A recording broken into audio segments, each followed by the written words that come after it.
Hello friends, आज मैं आपको बताऊंगी जो कि निर्धन व्यक्ति, जो पुअर पर्सन है, निर्धन व्यक्ति है, जिसके पास इतना पैसा नहीं है, सफिशिएंट जो बैलेंस नहीं है कि वह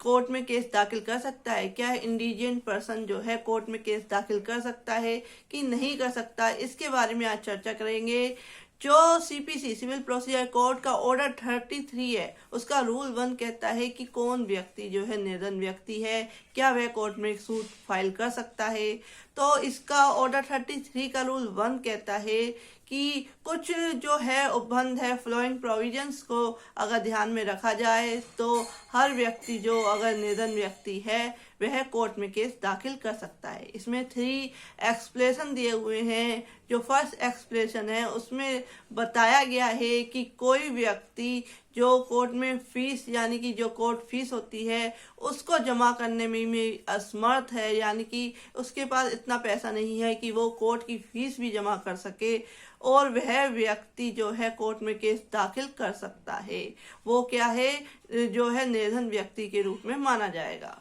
या सेकंड जो है कि कोई सी व्यक्ति के पास इतनी प्रॉपर्टी नहीं है जिसकी वैल्यू 1000 रुपये से कम, यानी कि जितनी है 1000 रुपये से ज़्यादा की नहीं है जिसकी वैल्यू उस प्रॉपर्टी की, तो वह भी व्यक्ति जो काउंट होगा वो होगा निर्धन व्यक्ति के रूप में, इंडिजेंट पर्सन के रूप में वह भी कोर्ट में केस फाइल कर सकता है। लेकिन इसमें जो है कुर्क की संपत्ति जो सेक्शन 60 में बताई हुई है, 60A में बताई हुई है कि जो कुर्क की संपत्ति है वह प्रॉपर्टी उस अटैचमेंट की प्रॉपर्टी को छोड़कर या उस प्रॉपर्टी को जोड़कर जो इश्यूड प्रॉपर्टी है, जो किसी सूट में चल रही है, जिसका वह उस पर केस चला रहा है लेकिन वो अभी उसके कब्जे में नहीं है, तो इन दोनों प्रॉपर्टी को छोड़कर अगर व्यक्ति के पास 1000 रुपये से कम की वैल्यू की प्रॉपर्टी है या वह व्यक्ति जो कोर्ट फीस जमा नहीं कर सकता, वह व्यक्ति कोर्ट में केस दाखिल कर सकता है। लेकिन इसका एक्सप्लेनेशन 2 कहता है कि कोई व्यक्ति ने कोर्ट में केस दाखिल किया लेकिन उससे यानी कि कोर्ट में केस दाखिल करने के पश्चात उसके बाद क्या है, उसके पास किसी तरह से कोई प्रॉपर्टी आ गई तो वो प्रॉपर्टी उससे काउंट होगी और वह व्यक्ति निर्धन व्यक्ति नहीं माना जाएगा अगर उसकी वैल्यू 1000 रुपये से ज़्यादा है। या उसके यानी कि कोर्ट में केस करने के बाद अगर आती है तो उस केस में भी जो है व्यक्ति, जैसे कि कोर्ट ने अभी इंडिजेंट पर्सन का जो है उसे सर्टिफिकेट नहीं दिया हुआ है, निर्धन व्यक्ति के रूप में अभी उसे स्वीकार नहीं किया हुआ है, उसे अभी जो कोर्ट में है जो है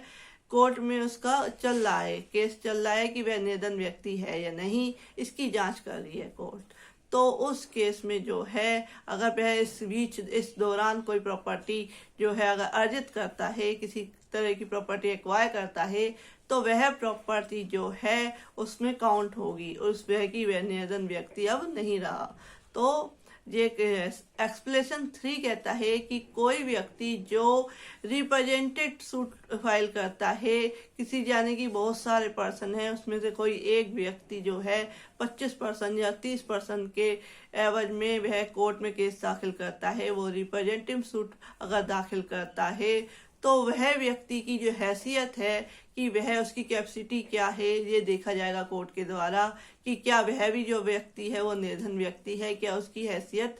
क्या है समाज में। तो इस तरीके से जो व्यक्ति है, जो कोर्ट है, वो जो ऑर्डर 33 का रूल 1 का सब रूल ए है, वो बताता है कि कोर्ट जांच करेगी, अधिकारी के द्वारा जांच कराएगी या कोर्ट स्वयं भी जांच कर सकती है कि जो व्यक्ति निर्धन है कि नहीं है। सारी रिपोर्ट तैयार करके जो है कोर्ट डिसीजन लेगी कि वह रिप्रेजेंट जो सूट है वो दाखिल कर सकता है, इंडिजेंट पर्सन का या निर्धन व्यक्ति के रूप में कोर्ट में केस दाखिल कर सकता है या नहीं कर सकता। तो फ्रेंड्स, ये था ऑर्डर 33 का रूल 1A। तो friend, if you like my video please like, share and subscribe my channel. Thank you for watching this video.